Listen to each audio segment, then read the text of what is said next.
नमस्कार। यूपीपीसीएस के लिए एनसीईआरटी ज्योग्राफी की सीरीज में मैं दुष्यंत सिंह एक बार फिर से आप सभी लोगों का बहुत बहुत स्वागत करता हूं और आशा करता हूं आप सभी अच्छे होंगे, स्वस्थ होंगे। इसके साथ साथ आपकी यूपीपीसीएस प्रीलिम्स 2023 की तैयारी भी बहुत अच्छी तरीके से चल रही होगी। हम ज्योग्राफी पढ़ रहे हैं और इस वीडियो के बाद में 2 वीडियो और बचे हैं। इसी के साथ आपकी ज्योग्राफी का जो पूरा सिलेबस है एनसीईआरटी का वो समाप्त हो जाएगा और विशेष रूप से हमारे ऐसे साथी जो पहली बार इस वीडियो के थ्रू इस चैनल पर आए हैं तो उनको मैं एक सलाह ये देना चाहूँगा कि अगर आपने अभी तक ज्योग्राफी पढ़ना स्टार्ट नहीं किया है तो आप क्लास 6 से एनसीईआरटी को न पढ़ें। केवल आप 11th क्लास की दोनों किताबें और 12th क्लास की दोनों किताबें अगर ठीक तरीके से पढ़ लेंगे तो यूपीपीसीएस के प्रीलिम्स में जितने भी क्वेश्चंस आते हैं ज्योग्राफी से उनमें से आप सिंगल क्वेश्चन जो है गलत करके नहीं आ सकते। ठीक है, तो मैक्सिमम क्वेश्चन जो है जो इन्हीं दोनों क्लासेस से पूछे जाते हैं 11th और 12th। तो ये उनके लिए है जिन्होंने लेट स्टार्ट किया है ज्योग्राफी पढ़ना। बाकी जो स्टार्टिंग से पढ़ते आ रहे हैं उनको कोई प्रॉब्लम होनी नहीं है, इस बात की मैं जिम्मेदारी लेता हूँ। तो आज का जो टॉपिक है खनिज तथा ऊर्जा संसाधन, मिनरल्स और एनर्जी के जो रिसोर्सेज हैं उनके बारे में आज हम बात करेंगे। और क्लास स्टार्ट करने से पहले एक चीज़ आपको क्लियर बता दूं कि ये एक ऐसा चैप्टर है कि इस चैप्टर से ऐसा कभी नहीं हुआ है कि यूपीपीसीएस के प्रीलिम्स में क्वेश्चन न पूछे गए हों। ऐसा कोई वर्ष नहीं है जिस वर्ष यहाँ से प्रश्न नहीं आया होगा। तो इससे आप स्वतः ही अनुमान लगा सकते हैं कि ये चैप्टर आपके लिए कितना इम्पोर्टेंट है। तो चलिए स्टार्ट करते हैं और सबसे पहले बात करते हैं भारत में खनिजों की जो प्रमुख पट्टियां हैं या खनिज पेटियां जिनको कहते हैं वो कौन कौन सी हैं। ठीक है, तो भारत में जो प्रमुख खनिज पट्टियां हैं वो मुख्य रूप से 4-5 भागों में, इनको 5 भागों में बांटा जाता है। जैसे आपका उत्तरी पूर्वी पठारी प्रदेश, दक्षिणी पश्चिमी पठारी प्रदेश, उत्तरी पश्चिमी प्रदेश, एक हिमालयी पट्टी हो जाती है, एक आपकी असम घाटी। इस तरीके से इन भागों में या इन पट्टियों के रूप में भारत के प्रमुख खनिज क्षेत्रों को बांटा जाता है। तो वन बाय वन हम बात करेंगे कि इन खनिज पेटियों के अंतर्गत या इन खनिज पट्टियों के अंतर्गत कौन कौन से खनिज क्षेत्र आते हैं। तो सबसे पहले जैसे उत्तरी पूर्वी पठारी प्रदेश के विषय में बात करें तो इसमें आते हैं आपके छोटा नागपुर, उड़ीसा का पठार, पश्चिम बंगाल, छत्तीसगढ़। ठीक है, और प्रमुख रूप से जो उत्तरी पूर्वी पठारी प्रदेश है ये किस खनिज के लिए विशेष रूप से जाना जाता है, तो लौह अयस्क, कोयला, मैंगनीज और बॉक्साइट और इसके साथ साथ में अभ्रक। दक्षिणी पश्चिमी पठारी प्रदेश, इसकी अवस्थिति आपकी कर्नाटक, गोवा, तमिलनाडु की उच्च भूमि और केरल के आसपास पड़ती है। इसमें प्रमुख रूप से खनिजों की बात करेंगे तो लौह धातुएं, बॉक्साइट, मैंगनीज, चूना पत्थर, नेवेली, लिग्नाइट और मोनोजाइट, जो केरल के तट के पास मोनोजाइट रेत होता है उसमें थोरियम जो है वो पाया जाता है। इसके अलावा बॉक्साइट के लिए भी जो है इस प्रदेश में पाई जाती है। सभी खनिजों के जो प्रमुख उत्पादक क्षेत्र हैं या कौन कौन से खनिज क्षेत्र हैं उनके बारे में इसी अध्याय में आगे हम पढ़ने वाले हैं। ये एक रूपरेखा है आपकी जिससे आप ये समझ सकें कि आगे किन किन चीज़ों पर बात होने वाली है। उत्तरी पश्चिमी प्रदेश की बात करें तो ये पड़ता है आपका राजस्थान में जो अरावली का क्षेत्र है। इसके अलावा गुजरात के कुछ हिस्से मिलाकर के उत्तरी पश्चिमी प्रदेश के अंतर्गत कंसीडर किए जाते हैं। इसमें जो खनिजों की संबद्धता है वो है धारवाड़ क्रम की जो शैलें हैं, धारवाड़ क्रम की जो चट्टानें हैं उनसे यह रिलेटेड है। इसमें प्रमुख रूप से तांबा, जिंक, ग्रेनाइट, संगमरमर, मुल्तानी मिट्टी के निक्षेप उत्तरी पश्चिमी प्रदेश में पाए जाते हैं। हिमालयी पट्टी जो आपकी फेमस है वो तांबा, सीसा, जस्ता और कोबाल्ट के लिए है। इसके अलावा असम की घाटी जो है ये प्रमुख रूप से खनिज तेल के लिए और इसके अलावा जो अपना मुंबई हाई है ये भी खनिज तेल के लिए जो है जाना जाता है। अब वन बाय वन हम जितने भी खनिज हैं अपने उनके बारे में बात करते हैं। सबसे पहले हम लौह अयस्क को देखेंगे। लौह अयस्क के भारत में 2 प्रकार होते हैं, एक आपका हेमेटाइट, एक मैग्नेटाइट। इन 2 रूपों में प्रमुख रूप से भारत में लौह अयस्क पाया जाता है। लौह अयस्क की जो खदानें हैं उत्तरी पूर्वी पठार प्रदेश में कोयला क्षेत्रों के निकट पाई जाती हैं। अब इन उत्तरी पूर्वी पठार प्रदेश या कोयला क्षेत्र जो हैं इनमें कौन कौन से प्रमुख क्षेत्र आते हैं जहां से डायरेक्टली प्रश्न आपको यूपीपीसीएस के प्रीलिम्स में देखने को मिलता है। जैसे सबसे पहले हम बात करें तो उड़ीसा। ठीक है, तो उड़ीसा में जो प्रमुख क्षेत्र हैं लौह अयस्क के वो हैं सुंदरगढ़, मयूरभंज। मैं आपको बताता चलूंगा कि कौन कौन से पॉइंट आपको याद रखने हैं। जैसे मयूरभंज का नाम आया, ये क्वेश्चन पूछा गया है, मयूरभंज कहाँ है, ये उड़ीसा से रिलेटेड है। इसके अलावा झार स्थित जो पहाड़ी श्रृंखलाएं हैं वो भी जो है लौह अयस्क के लिए जानी जाती हैं। प्रमुख रूप से उड़ीसा की जो खाने हैं अगर उनके नाम देखेंगे तो आप गुरु महिसानी, सुलाइपत, बादाम पहाड़ ये आप याद रखेंगे, मयूरभंज में बादाम पहाड़। इसके अलावा किरूबरू ये केंदुझार में है और बोनाई सुंदरगढ़ में है। झारखंड में बात करेंगे तो नुआ मंडी और गुआ ये प्रमुख जो है खाने हैं, आपकी सिंहभूमि जिले में पड़ती हैं। इसके अलावा राजहरा खदानें जो हैं ये आपकी डल्ली तथा दुर्ग में पड़ती हैं। इसके अलावा दंतेवाड़ा और बेलाडीला, बेलाडीला ये मैक्सिमम बार पूछा गया, आप देखेंगे अगर आप प्रीवियस ईयर क्वेश्चंस लगाते होंगे, बेलाडीला खाने किसके लिए फेमस है, लौह अयस्क के लिए फेमस है, और कहाँ पे है ये, झारखंड में। कर्नाटक में बात करेंगे तो संदूर हासपेटे क्षेत्र ये बल्लारी जिले में है। इसके अलावा बाबा बूदन पहाड़ी, ये इंपॉर्टेंट है, इसको याद रखेंगे, बाबा बूदन पहाड़ी चिकमंगलुरु कर्नाटक में लौह अयस्क के लिए ये फेमस है। इसके अलावा एक ये नाम आपका कुद्रेमुख, ये भी कर्नाटक से रिलेटेड है, लौह अयस्क के लिए फेमस है, याद रखेंगे, ठीक है। शिवमोगा, चित्रदुर्ग और तुमकुरु जिले। तो कर्नाटक में से आपको प्रमुख रूप से दो चीजें याद रखनी है, एक बाबा बूदन पहाड़ी चिकमंगलुरु में और दूसरा कुद्रेमुख लौह अयस्क निक्षेप जो है ये कर्नाटक में है। यहाँ से आपको ये पॉइंट याद रखने हैं। महाराष्ट्र में चंद्रपुर, भंडारा और रत्नागिरी, तो महाराष्ट्र में से आपको रत्नागिरी विशेष रूप से याद रखना है, ये पूछा गया है। तेलंगाना में आप देखेंगे तो इसमें से ज्यादातर पूछा नहीं जाता है, लेकिन आप देख लीजिए तेलंगाना में करीमनगर और वारंगल क्षेत्र जो है लौह अयस्क के लिए फेमस है। आंध्र प्रदेश में बात करेंगे तो यहाँ से आंध्र प्रदेश से पूछा गया है आपका कडप्पा वाला, ठीक है। कुरनूल, कडप्पा, अनंतपुर जिले जो हैं ये आंध्र प्रदेश के लौह अयस्क उत्पादन वाले क्षेत्र हैं, तो इसमें से कडप्पा विशेष रूप से आपको प्रीलिम्स के पॉइंट ऑफ व्यू से याद रखना है। तमिलनाडु में सेलम, नीलगिरी, कई बार पूछा गया है। तमिलनाडु, तमिलनाडु में जो सेलम है वो किसके लिए फेमस है, वो लौह अयस्क निक्षेपों के लिए जाना जाता है। ये लौह अयस्क हो गया। इसके बाद में मैंगनीज, ठीक है। मैंगनीज जो है एक प्रकार से लौह अयस्क को जब गलाया जाता है, प्रगलन उसका किया जाता है, उसके लिए एक कच्चे माल के रूप में इसको यूज करते हैं मैंगनीज को। ये भी पॉइंट है अपने आप में इंपॉर्टेंट है कि मैंगनीज का उपयोग या फिर इस तरीके से लौह अयस्क के प्रगलन के लिए किस खनिज का यूज किया जाता है, तो मैंगनीज का यूज किया जाता है। ये धारवाड़ क्रम से संबंधित है और मैंगनीज उत्पादक क्षेत्रों में हम बात करने वाले हैं तो सबसे पहले उड़ीसा। तो उड़ीसा की आपकी बोनाई, केंदुझर, सुंदरगढ़, गंगपुर, कोरापुट, कालाहांडी और बोलगिर ये स्थान जो है मैंगनीज के लिए प्रमुख जाने जाते हैं। कर्नाटक में आपका धारवाड़ क्रम, इसके अलावा बल्लारी, बेलागावी, चिकमंगलुरु, शिवमोगा और चित्रदुर्ग और तुमकुरु।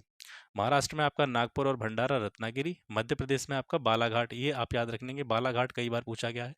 बालाघाट वाला जो क्वेश्चन है ये कई बार आया है। तो जैसे कि बाला, जैसे आपको ऑप्शन दे देगा, आपसे पूछेगा निम्नलिखित में से कौन सा स्थान मैंगनीज उत्पादक क्षेत्र के रूप में जाना जाता है, तो मध्य प्रदेश का बालाघाट जो है ये प्रमुख रूप से आपको याद रखना है। इसके बाद में जैसे हम बात कर रहे थे ये सारे लौह खनिज थे। अब इसके बाद में जो हम यहाँ से स्टार्ट करने वाले हैं ये है आपका अलौह खनिज, मतलब ऐसे खनिज जिनमें लोहे की मात्रा या लोहांश नहीं पाया जाता है। तो सबसे पहले बॉक्साइट। बॉक्साइट जो पाया जाता है ये आपका टर्शियरी निक्षेपों में जो लेटेराइट चट्टानें होती हैं वहाँ पर इसका प्रमुख रूप से संकेंद्रण देखने को मिलता है बॉक्साइट का। इसके क्षेत्रों में बात करें तो प्रायद्वीपीय भारत के जो पठारी क्षेत्र हैं या इसके अलावा जो पर्वत श्रेणियाँ या तटीय क्षेत्र जो होते हैं वहाँ पर बॉक्साइट प्रमुख रूप से पाया जाता है। उड़ीसा में बॉक्साइट के प्रमुख क्षेत्रों की बात करें तो कालाहांडी और संभलपुर। झारखंड में आप पेटलैंड्स, ठीक है, लोहारडागा जिला में है। इसके अलावा गुजरात में भावनगर और जामनगर। छत्तीसगढ़ में आपका अमरकंटक का पठार। मध्य प्रदेश में आपका कटनी, जबलपुर और बालाघाट ये प्रमुख रूप से बॉक्साइट उत्पादक क्षेत्रों में आते हैं। महाराष्ट्र में आपका कोलाबा, थाने, रत्नागिरी, सतारा, पुणे और कोल्हापुर, ठीक है। कर्नाटक, तमिलनाडु और गोवा जो है इसके गौड़ उत्पादक के रूप में जाने जाते हैं। तांबा आता है इसके बाद में। तांबे से जुड़ा हुआ प्रश्न आप देखेंगे, अगर आप प्रीवियस ईयर क्वेश्चंस लगा रहे होंगे तो मैक्सिमम बार पूछा गया है। राजस्थान का झुंझुनू और खेतड़ी जो स्थान है इससे जुड़ा हुआ प्रश्न कई बार आया है। जैसे झारखंड में बात करेंगे तो सिंहभूमि बहुत इंपॉर्टेंट है। राजस्थान में झुंझुनू और खेतड़ी, ये दो स्थान भी आप याद रख लेंगे तो यहाँ से भी प्रश्न बनने की संभावना आपकी बनी रहती है। इसके अलावा अग्निगुंडाला आंध्र प्रदेश में, चित्रदुर्ग कर्नाटक में और हासन जो है ये तमिलनाडु में, ये प्रमुख तांबा उत्पादक क्षेत्र हैं। तांबे का यूज जनरली आप देखते हैं मोटर वगैरह में या ट्रांसफार्मर में देखेंगे आप, या जनरेटर में जो वायरिंग होती है अंदर वाली जो तार लपेटा जाता है, या विद्युत उद्योग जितने भी हैं उनमें तांबा प्रमुख रूप से यूज किया जाता है। हम अब तक देख रहे थे धात्विक खनिज। धात्विक खनिज में एक आ जाते हैं आपके लौह खनिज और दूसरे आते हैं अलौह खनिज। मतलब एक वे सारे खनिज जिनमें लोहांश पाया जाता है और एक वे खनिज जिनमें लोहांश नहीं पाया जाता है, कोई अन्य मेटल पाया जाता है। तो वो सारी चीजें किस में आ जाती हैं? धात्विक खनिजों में आती हैं। इसके बाद में हम बात करेंगे कुछ ऐसे खनिज जिनमें कोई भी धातु नहीं पाई जाती है या किसी भी धातु का कोई भी अंश नहीं होता है। उनमें प्रमुख रूप से जो खनिज आते हैं आपके वो हैं अभ्रक, चूना पत्थर, डोलोमाइट, फास्फेट। तो वन बाय वन इनको देख लेते हैं। अभ्रक देखेंगे तो झारखंड का हजारीबाग ये उच्च गुणवत्ता वाले अभ्रक के लिए जाना जाता है और बहुत इंपॉर्टेंट पॉइंट है, इसलिए मैंने इसको हाईलाइट भी कर रखा है। आंध्र प्रदेश में नेल्लोर, राजस्थान में आपका जयपुर, भीलवाड़ा, उदयपुर, ये इतने ज़्यादा इंपॉर्टेंट नहीं है। एक ही मैंने आपको बता दिया, अभ्रक का जो झारखंड वाला क्षेत्र है, झारखंड में हजारीबाग जो है सबसे बेटर क्वालिटी का अभ्रक जो है यहीं पर मिलता है। कर्नाटक में मैसूर और हासन, तमिलनाडु में आपका कोयम्बटूर, तिरुचिरापल्ली, मदुरई, कन्याकुमारी, महाराष्ट्र में रत्नागिरी, ये जो है उच्च कोटि के अभ्रक के लिए जाना जाता है, इसको याद रखेंगे। पश्चिम बंगाल में पुरुलिया और बांकुरा। कोयला इसके बाद में देखते हैं। कोयला में जैसे देखेंगे तो कोयला प्रमुख रूप से 2 क्षेत्रों में पाया जाता है। एक तो आपके टर्शरी निक्षेप हैं, दूसरे आपका गोंडवाना निक्षेप हैं, ठीक है? अब गोंडवाना निक्षेप और टर्शरी निक्षेप के अंतर्गत कौन-कौन से स्थान आते हैं उनको देख लेते हैं। तो गोंडवाना निक्षेप में आता है आपके पश्चिम बंगाल, वेस्ट बंगाल जो है आपका, झारखंड, उड़ीसा, छत्तीसगढ़, मध्य प्रदेश, महाराष्ट्र और आंध्र प्रदेश। ये गोंडवाना निक्षेप के अंतर्गत आते हैं जो कोयले के प्रमुख क्षेत्र हैं। टर्शरी निक्षेपों में देखेंगे आप तो इसमें जो पहाड़ी क्षेत्र हैं वो प्रमुख रूप से आते हैं, जैसे असम है गया आपका, अरुणाचल प्रदेश हो गया, मेघालय हो गया, नागालैंड और जम्मू कश्मीर, ठीक है? असम में भी जो प्रमुख क्षेत्र है वो है दरानगिरी। ये सबके नहीं लिखे हैं मैंने, जो लिखे हैं जो इंपॉर्टेंट हैं वही लिखे हैं। असम में दरानगिरी नाम याद रखेंगे। मेघालय में आप चेरापूंजी और लैंगरेन नामक स्थान जो है ये कोयला क्षेत्र है। इसके अलावा जम्मू कश्मीर में बालाकोट जो है ये प्रमुख कोयला क्षेत्र के रूप में जाना जाता है। अब कुछ ऐसे स्थान जो आपको अपने प्रीलिम्स के पॉइंट ऑफ व्यू से याद रखने हैं वो है आपका झरिया। ये प्रमुख कोयला क्षेत्र है और देखेंगे आप पेपर में कई बार पूछा गया है। झरिया झरिया झारखंड में है। रानीगंज आपका कोयला क्षेत्र ये पश्चिम बंगाल में है और सिंगरौली जो कोयला क्षेत्र है ये आपका मध्य प्रदेश में। ये तीनों बहुत इंपॉर्टेंट है, ठीक है? इसके अलावा एक महत्वपूर्ण यहाँ से फैक्ट देखेंगे कि भारत में जितने भी कोयला निक्षेप हैं या जितने भी कोयले के क्षेत्र हैं या कोयले के जितने भी भंडार हैं उनका लगभग 80% हिस्सा बिटुमिनस प्रकार का कोयला है, ठीक है? भारत में सर्वाधिक मात्रा में जो कोयला पाया जाता है वो बिटुमिनस प्रकार का कोयला पाया जाता है। इसके अलावा गोदावरी, सोन नदी और महानदी की जो घाटी क्षेत्र हैं यहाँ पे भी कोयले के निक्षेप आपको देखने को मिल जाएंगे। इसके बाद में बात करते हैं पेट्रोलियम की। पेट्रोलियम जो है ये गुजरात का जो अंकलेश्वर क्षेत्र है या कालोल क्षेत्र है प्रमुख रूप से पेट्रोलियम उत्पादक क्षेत्रों में जाना जाता है। इसके अलावा मेहसाणा, कोसांबा और लूनेज, इसको भी याद रखेंगे आप, लूनेज ये गुजरात का क्षेत्र है। मुंबई हाई जो है ये भी भारत का एक प्रमुख पेट्रोलियम उत्पादक क्षेत्र है। 1973 में इसको खोजा गया था और इसमें जो प्रोडक्शन स्टार्ट हुआ था पेट्रोलियम का वो 1976 से स्टार्ट हुआ है। पूर्वी तट पर अगर विशेष रूप से बात करें भारत के पूर्वी तट पर तो कृष्णा, गोदावरी और कावेरी जो बेसन है यहाँ से भी जो है पेट्रोलियम का उत्पादन किया जाता है। असम में डिगबोई बहुत इंपॉर्टेंट है और बिहार में बरौनी, ये जो है दोनों स्थान बहुत इंपॉर्टेंट है। डिगबोई असम में और बरौनी बिहार में प्रमुख पेट्रोलियम उत्पादक क्षेत्र हैं। पेट्रोलियम की अगर आपसे पूछा जाए कि पेट्रोलियम मुख्य रूप से किस प्रकार के सेलों में पाया जाता है तो आप बोलेंगे कि टर्शरी युग की जो अवसादी सेलें हैं, ठीक है, वहां पर जो है पेट्रोलियम प्रमुख रूप से पाया जाता है। पेट्रोलियम से जुड़ा हुआ एक आयोग है तेल एवं प्राकृतिक गैस आयोग। इसकी स्थापना 1956 में हुई थी। इसके बाद में प्राकृतिक गैस 1984 में प्राकृतिक गैस से जुड़ी हुई कंपनी गेल का निर्माण हुआ या गेल की स्थापना हुई। गैस अथॉरिटी इंडिया लिमिटेड इसको कहा जाता है। प्राकृतिक गैस का परिवहन एवं विपणन यानी जो व्यापार होता है, मार्केटिंग वगैरह, उसका जो प्रमुख कार्य है ये गेल का प्रमुख कार्य माना जाता है। इसके अलावा भंडारों की बात करें प्राकृतिक गैस के तो यहाँ देखेंगे आप तमिलनाडु के जो पूर्वी तट है, इसके अलावा उड़ीसा, इसके अलावा आंध्र प्रदेश, त्रिपुरा, राजस्थान, गुजरात और महाराष्ट्र के जो अपतटीय कूप क्षेत्र हैं वहां पर प्राकृतिक गैस प्रमुख रूप से पाई जाती है, ठीक है? अब बात करते हैं अपरंपरागत ऊर्जा के स्रोत, ठीक है? अपरंपरागत ऊर्जा स्रोत ऐसे स्रोत हैं जो कहने को एक तरह से इनको हम कह सकते हैं कि ये प्रचुर मात्रा में जो है हमारे लिए मौजूद हैं। जैसे सौर ऊर्जा जो कि आपको लगता है कि खत्म नहीं होगी, पवन ऊर्जा है, ठीक है, जल ऊर्जा, भूतापी ऊर्जा, जैव भार, इसको बायोमास भी कहते हैं, नाभिकीय ऊर्जा, ये सारे जो हैं अपरंपरागत ऊर्जा के स्रोतों में काउंट किए जाते हैं। कभी कभी ये भी पूछ लिया जाता है कि निम्नलिखित में से कौन सा एक अपरंपरागत ऊर्जा का स्रोत है। तो आपको याद रखने हैं कि कौन-कौन से अपरंपरागत ऊर्जा के स्रोत हैं।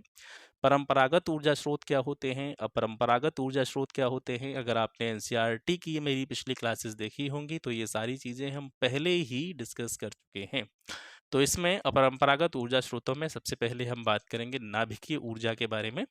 तो नाभिकीय ऊर्जा के उत्पादन में सबसे महत्वपूर्ण जो खनिज यूज़ किए जाते हैं वो 2 हैं। पहला है आपका यूरेनियम, दूसरा है आपका थोरियम। तो यूरेनियम जो है प्रमुख रूप से कहाँ पाया जाता है? ये सिंह भूमि की जो तांबा पट्टी है वहाँ पर मिलता है। प्रमुख रूप से इसके क्षेत्र जो है वो राजस्थान, मध्य प्रदेश, महाराष्ट्र और हिमाचल प्रदेश हैं। थोरियम प्रमुख रूप से, ये बहुत इंपॉर्टेंट क्वेश्चन है थोरियम वाला, ये कई बार पूछा गया है और पीसीएस नहीं न जाने कितने एग्जाम्स में ये क्वेश्चन कई बार पूछा जा चुका है। तो थोरियम जो है ये केरल के तट पर या केरल के तटीय क्षेत्र की जो बालू होती है, बीच वगैरह जो होते हैं तटीय क्षेत्र में, उनकी जो बालू होती है उसमें मोनोजाइट रेत जो होती है उसमें पाया जाता है। इसके अलावा इल्मेनाइट से भी इसको प्राप्त किया जाता है।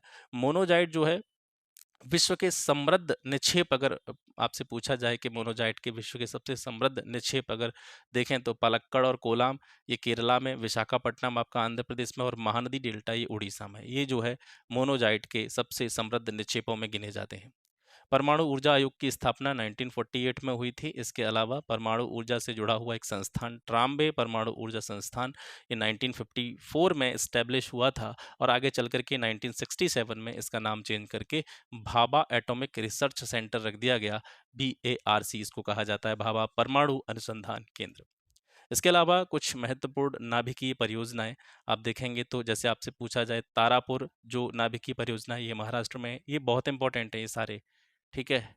ये पूछे जाते हैं मैच जो मिलान वाले जो क्वेश्चन आते हैं उनमें इस तरीके के पूछ लिए जाते हैं। तो तारापुर महाराष्ट्र में है, रावत भाटा आपका राजस्थान में है, कलपक्कम तमिलनाडु में, नरोरा उत्तर प्रदेश में, कैगा कर्नाटक में और काकरापाड़ा ये गुजरात में है, ठीक है। सौर ऊर्जा की बात करें तो सौर किरणों का फोटोवोल्टाइक सेलों द्वारा ऊर्जा में परिवर्तन करके सौर ऊर्जा से जो एनर्जी मिलती है या सौर सूर्य से जो एनर्जी मिलती है वो हमको प्राप्त होती है।